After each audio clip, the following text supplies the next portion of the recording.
Number 15. Patricia Eel.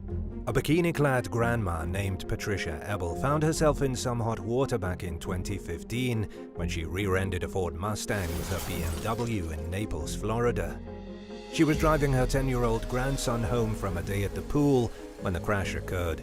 A local news crew captured the strange scene on camera as Collier County Sheriff's deputies administered a sobriety test to the barely clothed woman. She smelled strongly of alcohol, according to an arrest report, and she allegedly bombed the sobriety test. Police accused Eel of having a blood alcohol content of more than twice the legal limit and charged her with driving under the influence. When a reporter asked the grandmother if she knew why she was being taken into custody, she said no.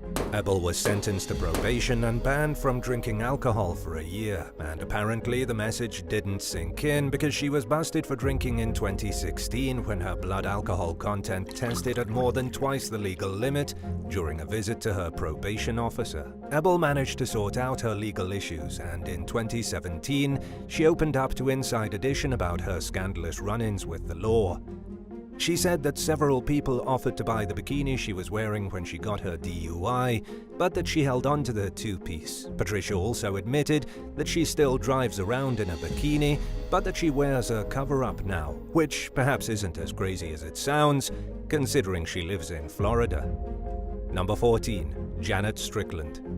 72-year-old William Strickland was walking outside his Chicago home to catch a bus to dialysis treatment in 2013 when someone fatally shot him, seemingly out of nowhere. An investigation uncovered evidence that Strickland's wife, 64-year-old Janet Strickland, had persuaded the couple's grandson, also named William Strickland, to shoot his grandfather so they could access his money. The younger Strickland used his grandfather's gun to shoot the victim 6 times. He then took cash from the victim's wallet and used it to buy a tattoo, new shoes, and a phone.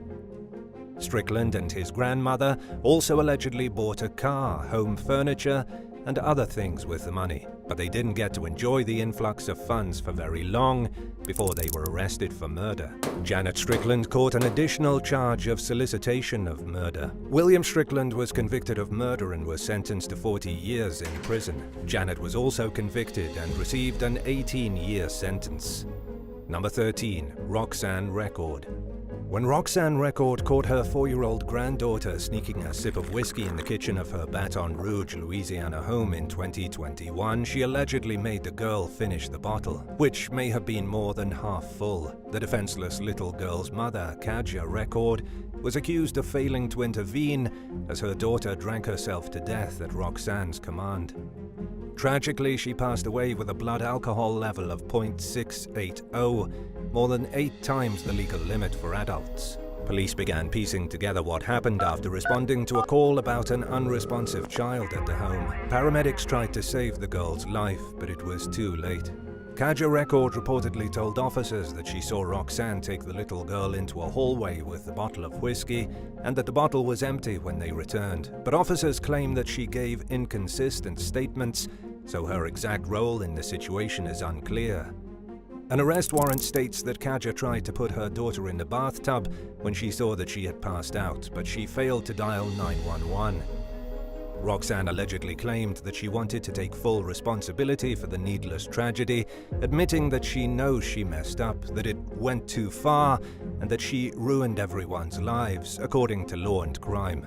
Both Roxanne and Kaja face a first-degree murder charge in the horrific case. Their cases appear to be ongoing. Since the arrest, the little girl's aunt, Ebony Record, has spoken up, claiming that Roxanne abused all her kids as children and went on to abuse her grandchildren. Ebony told local station WAFB that she partially blames herself for not speaking up because if someone had, the child's life may have been kept out of harm's way. She encouraged others not to make the same mistake and to report abuse when they know it's going on. Number 12. Edna Fay Daniels. 30-year-old Ryan O'Neill Woodruff was already out on bond for allegedly killing 2 family members when his grandmother, 78-year-old Edna Fay Daniels, was accused of helping him cover up yet another murder. According to law enforcement officials, the first two murders occurred in South Carolina in 2021. In early 2023, Woodruff was accused of killing 18-year-old Tyquez Demetrius Walker in Greentown. Daniels allegedly witnessed Walker's murder and then lied to the police about what she knew. In fact, the murder happened inside the senior citizen's home, according to an arrest warrant out of Georgetown County. The warrant also states that Daniels knowingly provided false information to investigators on multiple occasions during questioning, and that she helped to conceal the crime. She faces 1 count of obstruction of justice and 1 count of accessory to murder after the fact. Number 11. Evdosia Palavanidis. 82-year-old grandmother of 6, Evdosia Effie Palavanidis, was pretty much the last person Australian authorities might have suspected of smuggling cocaine if they didn't have a solid reason to believe she was involved. The senior citizen, described by her neighbours in Adelaide as a lovely lady who loves to sew, was nabbed by law enforcement in early 2023 for allegedly co-conspiring with her 30-year-old grandson, Kostas Palavanidis, to import $3.2 million worth of cocaine. The octogenarian is accused of being part of a drug syndicate that was attempting to get its hands on 8 kilos, 17.6 pounds of the drug. Palavanidis has maintained her innocence so far throughout the case, claiming she had no idea why she was in trouble and insisting that she had never even touched a cigarette, let alone cocaine or any other illegal substance. She told the press that police found a box filled with drugs at her residence, but that she was unaware of its presence prior to the raid on her home. Community members are reportedly shocked by Effie's arrest and are having a hard time believing that she knowingly participated in the drug trade. The case is ongoing. Number 10. Margaret Buttimer. Just days into the 2023 new year, a 68-year-old Irish grandmother named Margaret Buttimer was arrested for allegedly verbally abusing Ukrainian refugees at a hotel in Cork. The Garda, Irish police, went to the hotel after receiving reports about a disturbance, and they witnessed the woman's behavior firsthand. Detective Nigel Welton told the court that Buttimer was demanding to know how many Ukrainian nationals were staying in the area and how much it was costing Irish taxpayers. She was also accused of calling the refugees criminals. Welton asked her to stop, but she continued to make a scene, as he put it. After several attempts to get Buttimer to control herself, Welton felt he had no choice but to arrest her.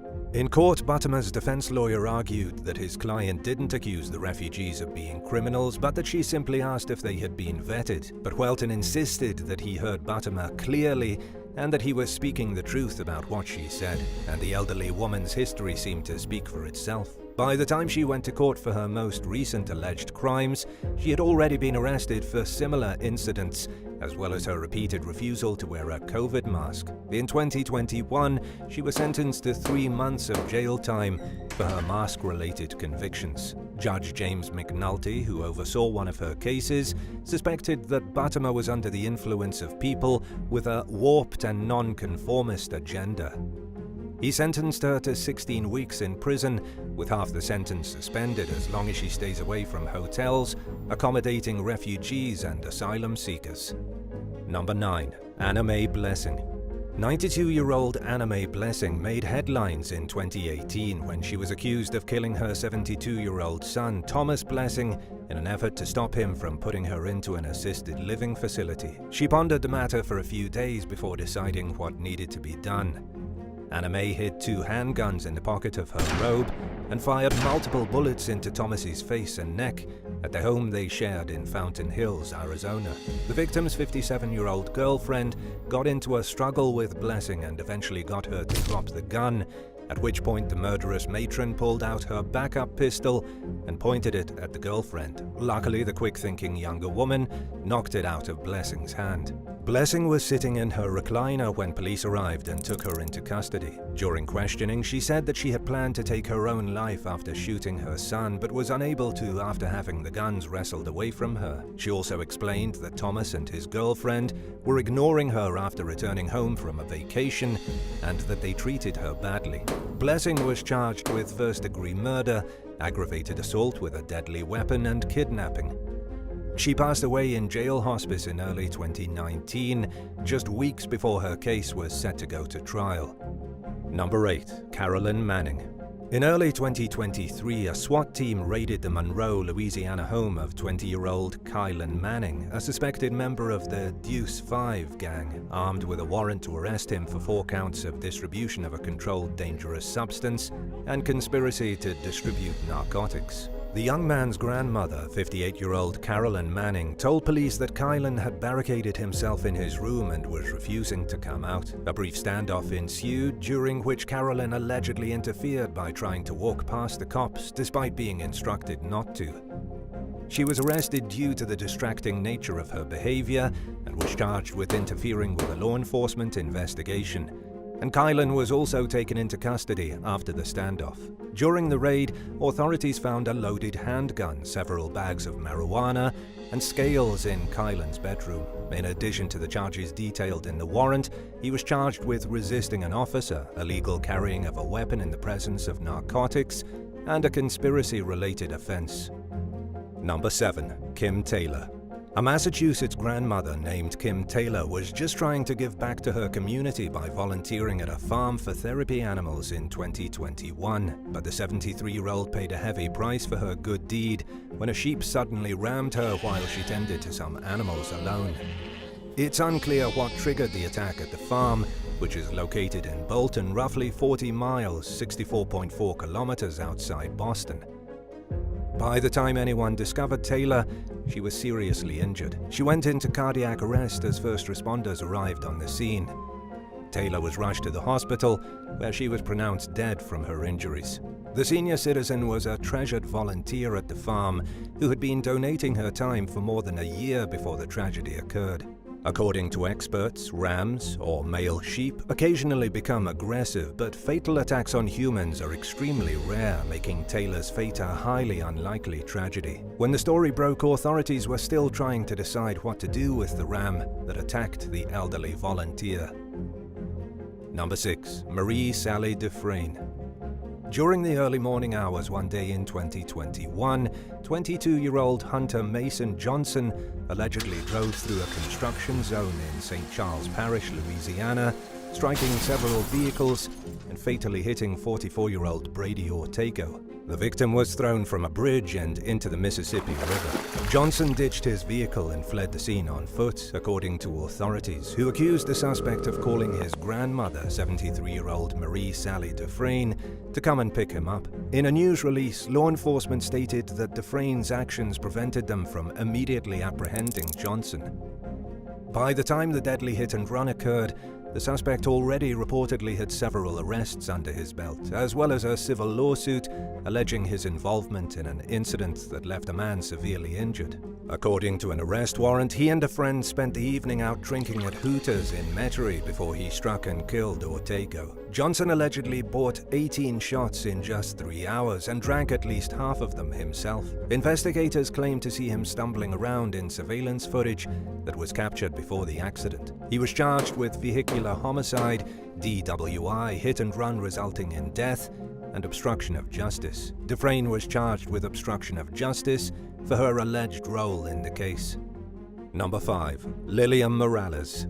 Janet Concepcion was alarmed when her little boy Jojo told her in 2021 that his father planned to take him away to a farm and that he hoped she would join him. But she continued to honor her court-ordered visitation agreement with the boy's father, 45-year-old Jorge Morales II, and things continued as usual for the next year. Concepcion's worst nightmare came true in August of 2022 when Jojo disappeared from Miami with Morales and his mother, 68-year-old Lilian Pina Morales. An Amber Alert was issued for the little boy, who was captured in surveillance footage at a Walgreens in Maine 2 days later. The suspects ditched the SUV they were traveling in near the Canadian border and have not been spotted since. Investigators believe that Morales spent months planning his son's kidnapping and that they're hiding out somewhere in eastern Canada. According to the last update, they may be in New Brunswick. Both the FBI and the US Marshals searched high and low for the fugitives and the little boy, who reportedly had medical needs. Thankfully, Jojo was found alive and well in New Brunswick, Canada, and was reunited with Concepcion shortly thereafter. Both Jorge and Lilam Morales were arrested in connection with the alleged kidnapping. Lilam faces charges of custody interference and removing a child from the state. The cases against her and Jorge appear to be ongoing. According to the most recent update from November 2022, both suspects were being held without bond. Number 4. Peggy Camarillo. One day in 2022, someone broke down the door to a residence in Clearwater, Florida, and fatally shot 30-year-old Michael Conrad. According to police, the victim and the alleged killer, 21-year-old Stuart Beck, were involved with the same woman who was present at the time of the shooting. Naturally, emotions ran high among Conrad's loved ones after his murder. His grandmother, 58-year-old Peggy Camarillo, is accused of taking things too far, though, by harassing the woman at the center of the deadly love triangle. Investigators allege that Camarillo sent the woman a message on social media stating, "I have to bury my baby in a couple of days, and you know how hard that is going to be. I will not be responsible for my actions." Camarillo allegedly went on to warn the woman that her best bet is to leave town and that she'll never live peacefully as long as she remains local. The woman reportedly took Camarillo at her word and fled town due to the threats. Beck faces a first-degree murder charge, and Camarillo was charged with threatening a witness. Number 3. Teresa Hansen. 53-year-old British grandmother Teresa Hansen rang in the 2023 New Year and her 54th birthday from behind bars after allegedly killing her husband, 54-year-old Paul Hansen. The deadly incident occurred just 3 days after Christmas at the couple's home in West Cowick, when police received a report that Paul was gravely wounded. He was rushed to the hospital where he died from his injuries. Teresa Hansen, a hairdresser by day, was charged with murdering her husband of 34 years. He died from a single stab wound to the heart. According to the most recent update, the case was still under investigation as police gathered evidence and interviewed neighbors and witnesses. A month after the murder, Paul's body still had not been released to the family due to the defense team's request for a second post-mortem exam. Family members could be heard sobbing in the courtroom as the judge addressed Teresa, who denied murdering her husband. Court officials described the case as a difficult situation for all involved, and one so serious that only the Crown Court was equipped to deal with it. She was granted bail and is on electronic monitoring pending the outcome of the case, and must stay with her parents until a conclusion is reached in court. Number 2. Hester Burkhalt and Lina Bartula. The cannabis compound cannabidiol, or CBD, has become popular in recent years for the therapeutic benefits it provides without the typical mind-altering effects of marijuana, but its over-the-counter availability has led to some confusing legal situations. In 2018, a 71-year-old grandmother named Lina Bartula was arrested at the Dallas airport for possessing a vial of CBD oil that she used to treat back pain. She was slapped with a felony charge, spent 22 hours in jail, and missed her flight. The following year, in 2019, 69-year-old Hester Burkhalt was arrested for carrying a vial of CBD oil in her purse at Disney World. She used the oil for arthritis pain and had a doctor's note to go with it, just in case a situation like this were to occur. Burkhalt was nevertheless charged with a felony. Luckily, both women saw their charges either reduced or dropped entirely. But that wasn't enough to satisfy Burkhalt, who was left feeling so wronged after her case was dismissed that she sued Disney, the Orlando Police Department, and the Orange County Sheriff's Office. Her lawyer, Ben Crump, said that he believed the Orange County deputies who responded to the scene were hell-bent on putting the grandmother behind bars. The lawsuit accused the defendants of assault and battery, false arrest and imprisonment, defamation, and emotional distress. Burkhalt claimed that she panicked and began vomiting while being taken into custody, and that law enforcement denied her proper medical care. She described the experiences of being arrested in front of her relatives and being strip-searched at the police station as humiliating. The senior citizen requested more than $18 million in damages for herself and family members who were vacationing with her at the time of her arrest. According to court records, the status of the case is pending. Number 1. Nancy Martin. In 2017, federal authorities discovered that a wealthy senior citizen from Wichita, Kansas, named Nancy Martin had skimmed money from 2 local businesses while working as a bookkeeper and parading around as a philanthropist. By the time the law caught up with Martin, her actions had left 2 physician-owned companies in financial ruin. She was indicted in 2021, at which point investigators believed she had been committing financial crimes for at least 2 decades. In reality, the true extent of Martin's crimes may never be known, and what is known is considered to be the tip of the iceberg. Her thefts cost the business owners millions of dollars in lost cash, as well as lost interest and earnings, and the ability to place competitive bids for lucrative contracts. The owners also lost valuable time with their families while they were dealing with the mess Martin created. One of the victims, Francie Eckengren, told a judge overseeing the case that she had no idea her trusted friend was stealing money. And when Martin told her that there wasn't enough money to cover basic expenses, Eckengren worked longer hours, even as she received cancer treatment. In the meantime, she was unaware that her business actually was raking in enough money, but that Martin was using it to fund a lavish lifestyle at the expense of everyone else involved. Martin ultimately pleaded guilty to bank fraud and aiding or assisting in the filing of a false tax document. Her lawyer implored the judge to sentence her to probation, citing the 78-year-old's medical issues, but she received a 4-year prison term, followed by 2 years of post-release supervision. In the judge's opinion, Martin's attorneys exaggerated the graveness of her health conditions, but he also gave her less time than the prosecution argued for.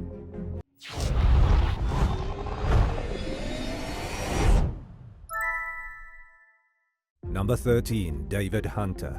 Over a 6-week period in 2017, a thief nicknamed the Dollar Store Grandpa Bandit robbed 10 Dollar Tree and Dollar General stores in at least 8 states. Later identified as 53-year-old David Hunter, the Grandpa Bandit began his crime spree in Connecticut, where he stole a Dodge Charger. He drove it to New York, where he brandished what appeared to be a gun and demanded money. After making off with $1,200 cash and an employee's cell phone, Hunter drove to Coeur d'Alene, Idaho, where he continued his crime spree. He went on to rob stores in Michigan, Wisconsin, Nebraska, Utah, Wyoming, Pennsylvania, and Connecticut. Working with other law enforcement agencies, the FBI tracked Hunter to a casino in Lawrenceburg, Indiana. Officers arrested him in the bathroom and took him into custody without incident. Hunter pleaded guilty to stealing the Dodge Charger and to 2 robberies in New York and Idaho. He was sentenced to 8 years in prison, followed by 3 years of probation, and was ordered to pay more than $25,000 in restitution. Number 12. Stephen Gregory Gas. Stephen Gregory Gas robbed a bank for the first time in 1977 in Montgomery County, Maryland. More than 30 years later, in 2010, he pleaded guilty to robbing 19 banks in Florida. He served 9 years in prison and was granted a compassionate release in 2019 for medical reasons. Then, in his mid-60s, he moved back to Maryland, where he lived with his elderly parents. Gas was arrested yet again in 2022 for allegedly trying to rob a Wells Fargo bank in Montgomery County. According to police, he entered the bank wearing sunglasses, a fisherman's hat, and a large face mask. He handed the teller a handwritten note demanding money. The teller walked away while another employee hit the silent alarm button, and Gas left without receiving any cash. Police caught up with him a short while later and arrested him. During the investigation, they connected the 67-year-old to another bank robbery that had occurred about a month earlier. Wearing a similar disguise, he took a similar approach, handing the teller a note demanding cash. He left the scene with an undisclosed amount of money. At the time of his arrest, Gas was also wanted in connection with a bank robbery in neighboring Baltimore County. According to the most recent update on his case, he's being held without bond on several robbery charges. Number 11. Wan Arun. 60-year-old Wan Arun's murderous crime spree allegedly began when he and his 65-year-old neighbor, Solihin, convinced 2 women that they had a supernatural ability to multiply money. The women gave cash to the elderly pair, but then began to suspect that they were being scammed and demanded their money back. To prevent them from going to the police, Wan and Solihin killed them. One of the women was dumped into the ocean, while the other was buried outside Wawan's home in Bali, Indonesia. Wawan's mother-in-law, Noneng, had reportedly supposedly witnessed the crime, so Wawan killed her to eliminate her as a witness. He then lured Noneng's daughter, Wiwin, one of his 3 wives, to Solohin's house where the men murdered her. They buried Noneng and Wiwin outside Wawan's house. Their next victim was another one of Wawan's wives, named Halima. Her family believed that she had died from natural causes, and no suspicions were raised. Wawan went on to marry Halima's daughter, Ai Memuna, who was widowed with 2 adult sons. The first 5 victims' deaths flew under the radar until Ai Memuna, her 2 sons, and her daughter, who she shared with Wawan, were found dying from poisoned coffee at a boarding house.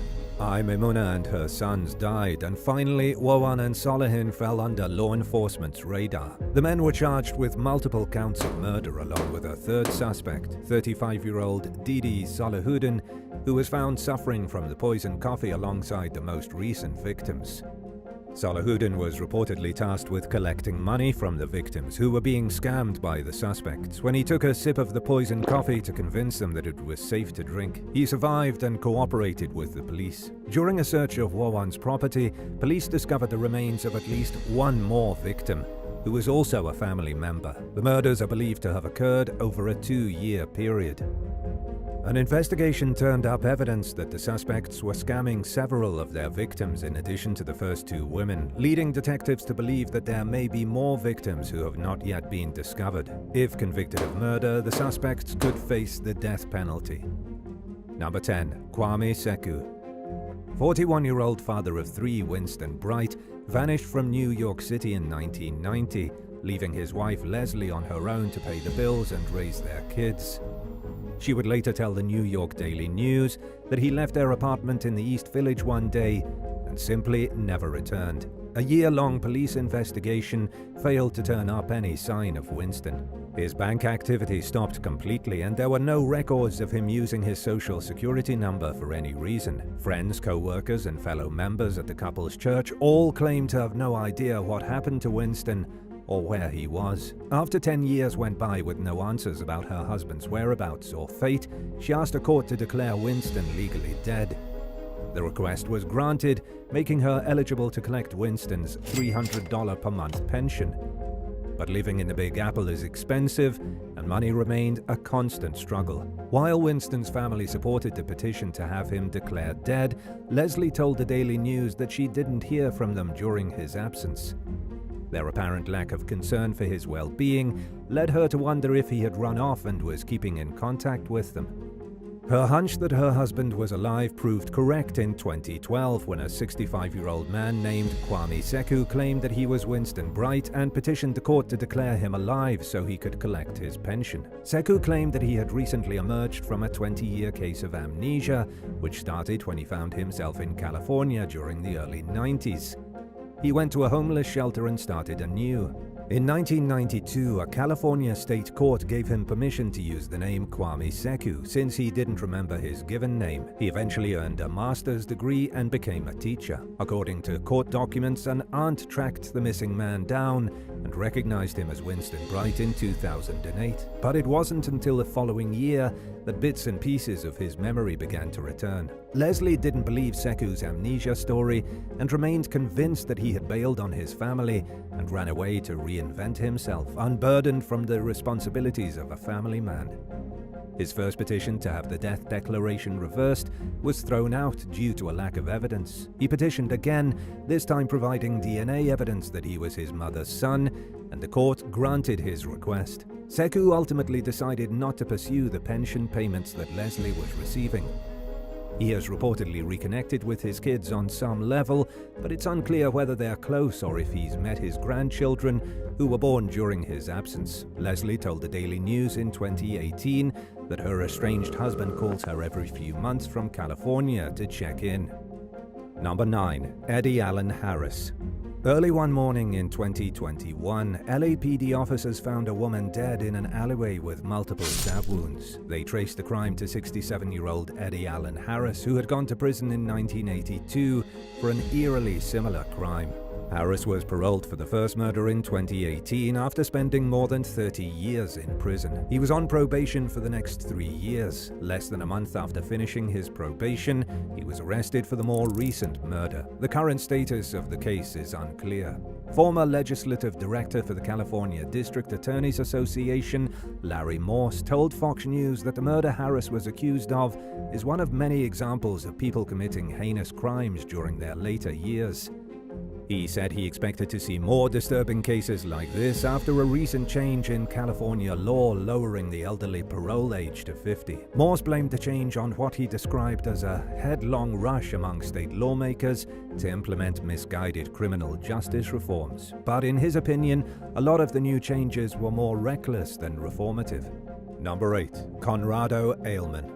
While riding the New York City subway in 2018, a woman felt someone brush up against her backside in an inappropriate way. She was surprised when she turned around and realized it was an old man with an otherwise unsuspicious, grandfatherly appearance. Just minutes later, the same thing happened to another woman on the same train. Both victims got off the subway at the same station and reported the incident to police. Authorities identified the suspect as 82-year-old Conrado Aliman and charged him with abuse and forcible touching. It was his 6th arrest in 2 years for groping women on the subway, but he insisted he was innocent. Describing himself as happily married, Aliman accused the 2 women of setting him up.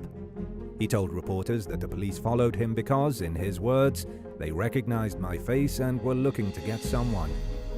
The octogenarian was busted for a 7th time about a year later, in 2019. This time, a plainclothes cop was on the train and watched the incident firsthand as Aliman walked up behind a woman and began thrusting against her. The woman got off the train at the next stop and went to the police. Aliman was arrested yet again and was released without bail. His charges from the 2019 incident were still pending when he struck again in 2020. Aliman's repeated arrests generated calls for serial perverts to be banned from public transportation, but city leaders have yet to take meaningful action in this regard. Number 7. Andrew Lester. Ralph Yarl innocently went to the wrong address while he was out looking for his younger brothers in Kansas City, Missouri one evening in April 2023. He rang the doorbell and waited. An elderly white man came to the door and allegedly shot Yarl twice the moment he saw the young African-American man. Yarl was struck in the head and the arm, but was able to run for help. As he rushed toward a neighbor's house, he overheard the old man saying, "Don't come around here." The young man survived his injuries, but is still recovering both physically and from the mental trauma he now suffers from. Police went to the home and arrested 84-year-old Andrew Lester, who reportedly said that he shot the victim because he thought Yarl was going to burglarize his house. He said he feared for his life, but admitted to firing the shots within a few seconds of answering the door. Lester accused Yarl of pulling on the door handle, but Yarl denied the claim. Authorities charged Lester with first-degree assault and armed criminal action. If convicted of the assault charge, he could face life in prison. He was released from custody pending the outcome of the case, sparking widespread outrage among racial justice advocates and community members who believe the octogenarian belongs behind bars while his case plays out. During a news conference, Clay County prosecutor Zachary Thompson conceded that there was a racial component to the shooting, but declined to go any further into detail, stating that he's not going to try the case in the press. Attorneys representing Yarl's family have called on the federal government to investigate the possibility of the shooting being a hate crime. Lester's attorney, Stephen Salmon, has asked the judge to seal the case, arguing that the information that has already been reported has put his client in danger. Salmon said that Lester's house has been egged and covered in graffiti, and that Lester was forced to leave his home for his safety and requires protection from law enforcement when he travels. While one of Lester's grandsons has spoken out in defense of his grandfather, another one of his grandsons, Clint Ludwig, has voiced his support for Yarl. Ludwig told CNN that his grandfather has shown racist tendencies and that he buys into right-wing conspiracy theories. When asked why he decided to speak out against his grandfather publicly, Ludwig said that he believes it's the right thing to do and that people too often get away with killing unarmed, innocent black people. Ludwig's brother Daniel denied that their grandfather is a conspiracy theorist. He told the New York Times that he's close with Lester, unlike other relatives that the press has spoken with, and described Lester as someone who was literally too nice. In addition to the doubts raised by Daniel Ludwig, some neighbors have speculated that Lester was disoriented and scared when he answered the door, considering his age. What will ultimately matter most in this case is what the judge and jury believe. Number 6. Joseph Gruchi. The Gruchi family of Suffolk County in Long Island, New York, is well known for their professional fireworks shows, but they made headlines for an equally loud but much different type of blast in 2010, when a 911 caller reported hearing gunshots outside the home of 7-year-old Joseph Gruchi at 3 o'clock in the morning. Police arrived at the property to find Gruchi's 20-year-old grandson, Christopher Geresi, suffering from gunshot wounds to the torso and arm. The hulking 220 pounds, 100-kilogram young man was taken to the hospital where he underwent surgery and thankfully survived. Gruchi, who stands at roughly 5 feet 6 inches, 1.7 meters tall and weighs around 150 pounds, 68 kilograms, told responding officers that the shooting happened during an argument with his much larger grandson about noise. He said that he threatened to call the police on Geresi, who responded by attacking him in the driveway. The New York Daily News noted that while Gruchi is related to the famous firework family, he was not involved in the business. Gruchi was taken into custody on suspicion of first-degree assault. He spent the next week in jail, but caught a lucky break during a court hearing when Geresi said that he didn't want his grandfather behind bars. The judge allowed Gruchi to go home while awaiting sentencing after pleading guilty to second-degree assault, but ordered him to stay away from Geresi for a year. During the hearing, Gruchi described the incident as terrible and something that never should have happened. He said that his main concern was for his grandson and that he wanted Geresi to get better. The parties involved in the case expected Gruchi to be sentenced to probation, but in yet another stroke of luck, the judge sentenced him to time served. By then, the stay-away order appeared to have been lifted, and Gruchi had reunited with his grandson. Farrell Sampier. While working at a restaurant in the Lakeview neighborhood of New Orleans one afternoon in 2012, Antonio Miller got into an argument with his father-in-law, 44-year-old Farrell Sampier, over the well-being of his young son. According to police, Sampier confronted Miller outside the business where both of the men worked. Nearby resident Tom Collier later told local station WDSU that he and other neighbors overheard loud voices followed by 8 to 10 gunshots. Customers inside the restaurant ducked for cover, and luckily no bystanders were hurt. Sampier met with homicide detectives later that night and was arrested on a second-degree murder charge. He pleaded guilty to manslaughter and was sentenced to 20 years in prison. In 2021, Sampier's mother, Lois Radcliffe, told Marshall Project journalist Jamil Latte that her son ended up in an altercation with Miller out of a fierce protectiveness over his daughter and grandson. She claimed that Miller routinely threatened the woman and child, and that Miller had recently sent Sampier a picture of a gun, which he perceived as a threat. Radcliffe said that guns were pulled during the argument outside the restaurant, suggesting that Miller also brandished a weapon shortly before the shooting.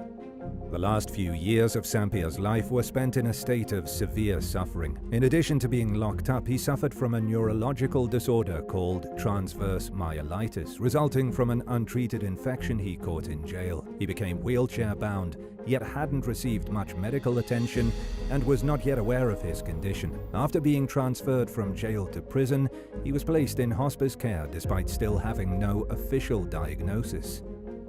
Radcliffe believes that her son's condition resulted from unsanitary jail conditions during Hurricane Isaac, when ankle-deep sewage flooded the cells. She couldn't understand why Sampier was put in hospice, since most transverse myelitis make at least a partial recovery. Despite this, she was initially relieved that her son would finally receive medical care in some form. As a nurse, she had never seen terrible standards of care in a program for terminally ill patients. But Radcliffe was shocked to see the prison hospice conditions, which she described as lacking even basic cleanliness and medical precautions. As Sampier lay there, paralyzed and with open bed sores, nurses allegedly treated him without gloves or masks, including one staff member who smelled unbearably foul and had a running nose that dripped on Sampier. The inmate complained to his mother about not receiving medication he needed, going months without having his catheter changed, and begging staff members for even the most basic care. He was in constant excruciating pain until he died in 2019 from a stroke and a heart attack, marking a tragic end to the consequences of an argument that went too far. Number 4. Ker Shunk. After receiving a tip from a concerned citizen in 2022, police in Hartford, Connecticut raided the home of 18-year-old Clayton Hobby and his grandfather, 64-year-old Ker Shunk. They reportedly found an arsenal of illegal weapons and ammunition, including ghost AR-15 assault rifles and several ghost handguns, as well as a bulletproof vest, a black ski mask, and a manual on how to make poisons and bombs. Ghost guns are guns that are difficult to trace or untraceable.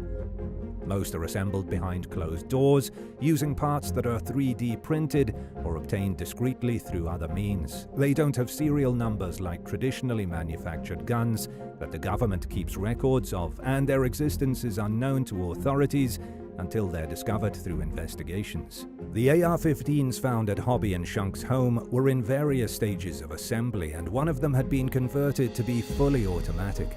Investigators believe that the guns were assembled by Clayton Hobby. According to prosecutors, Shunk had gone to law enforcement and asked them if there was a way to make one of the handguns legal. When he learned that it wasn't an option, he allegedly promised to destroy the gun, but it was found in a shed outside the home during the raid. Shunk's attorney claimed that he had moved the gun to the shed because he wanted it out of the house.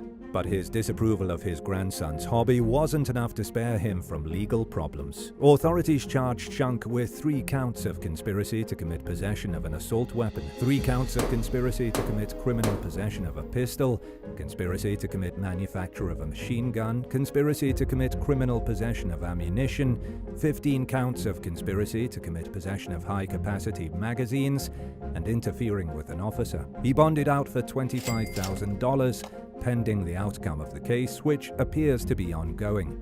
Hobby was charged with 3 counts of possession of an assault weapon, 3 counts of criminal possession of a pistol, criminal possession of ammunition, manufacturing of a machine gun, 15 counts of possession of high-capacity magazines, and risk of injury. He was held on a $500,000 bond. Number 3. Thomas Connors. During a traffic stop in Markham, Ontario in March 2023, police searched a vehicle and found several bogus contracts for more than $50,000 worth of home repairs. They traced the paperwork to an elderly victim who paid the phony contractors for work on the inside and outside of the house that was never carried out, including repairs to the roof. Investigators identified 3 UK residents as their prime suspects. They arrested 20-year-old Thomas Jacob Connors and his grandfather, 65-year-old Thomas Connors, on charges of fraud over $5,000, possessing a forged document, and property obtained by crime. According to the most recent update on the case, the third suspect, 39-year-old Jimmy Connors, was still at large. A warrant for his arrest was issued for charges of fraud over $5,000 and possessing a forged document. In light of the arrests, authorities issued a warning to residents to be wary of door-to-door home repair scams. They said not to trust people who show up offering to fix chimneys or driveways or to perform stonework for below market value. Phony contractors often quote prices that seem too good to be true but still amount to a considerable sum of money and request a large deposit in cash before work begins. In most cases, they will either begin the job but never finish it, do the work extremely poorly, or just never perform the work, period. The cases against the Connors family are ongoing. Number 2. Michael Francis Mara. In 2008, a graying middle-aged man began a 20-month crime spree, starting with the robbery of a bank in Richmond, Virginia. Over the next 20 months, he proceeded to rob more than 24 banks in 13 states, including Alabama, Mississippi, Texas, Georgia, Arkansas, Kansas, Oklahoma, Tennessee, Kentucky, Missouri, New York, Florida, and North Carolina. Nicknamed the Granddad Bandit by the FBI, the serial robber's MO involved entering each bank with no disguise and calmly handing the teller a note demanding a specific amount of cash. In some cases, he made gestures implying that he was armed, but he never actually displayed a weapon. After receiving the money, he exited the bank. The Grandad Bandit's quiet approach worked well. He had a fatherly appearance and didn't come across as the least bit suspicious to bank customers. It took law enforcement a while to track him down, given his ability to blend in well with society and his constant movement. In 2010, the FBI began posting the suspect's photo and information about his crimes on billboards across the US. A tipster identified the robber as 52-year-old Michael Francis Mara, of Baton Rouge, Louisiana. After a 6-hour standoff at his home, he peacefully surrendered to authorities. During a search of the house, federal agents found $4,000 in cash and 15 demand notes written on bank deposit slips. Mara had married a school teacher about a year earlier, right in the middle of his crime spree. He reportedly told her that he traveled frequently for work as a FEMA employee. The couple's neighbor, Jerry Hunt, told Desert News that Mara's wife was unaware of the robberies and unsuspecting of her husband. Despite his inconspicuous appearance, Mara had a long criminal history dating back to the 80s when he was convicted of embezzlement and grand larceny in Oklahoma. 2 years later, he rented a car in Atlantic City, New Jersey, and never returned it. He also posed as a sheriff and committed thefts and robberies in multiple states. Mara also had a bizarre obsession with pretending to be an emergency worker. According to Syracuse.com, he met his wife while pretending to be a paramedic at a hurricane evacuee center. He claimed that he had helped with the post-9/11 cleanup in New York City,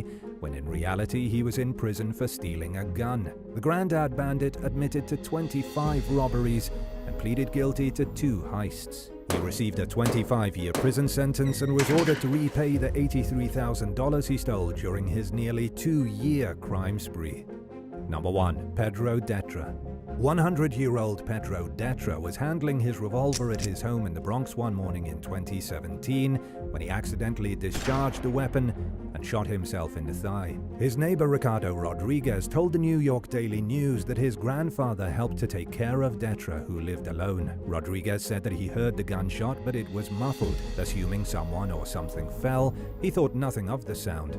A short while later, his grandfather arrived at the centenarian's apartment with breakfast and found Detra injured. After being treated for his injuries, Detra was arrested. According to police, he bought the gun illegally. He was released on his own recognizance, pending the outcome of his case. There was a lot of speculation about why he was handling a gun in the first place. Rodriguez told the Daily News that Detra had mentioned in the past that he wanted to die, but that he wasn't crazy. He described the old man as a little eccentric, but fine otherwise, and added that he and his grandfather were unaware that Detra owned a gun. The apartment building's super, Andy Collado, said that the police suspected Detra of shooting himself on purpose. He questioned why someone would have a gun at such an old age, and speculated that Detra mishandled the gun, saying that he must have been petting it or something. Thanks for watching. Would you take the rap for a crime committed by an elderly family member to spare them from legal trouble, even if it meant doing a short jail stint and having a conviction on your record? Let us know in the comments below, and don't forget to subscribe. See you soon. Bye.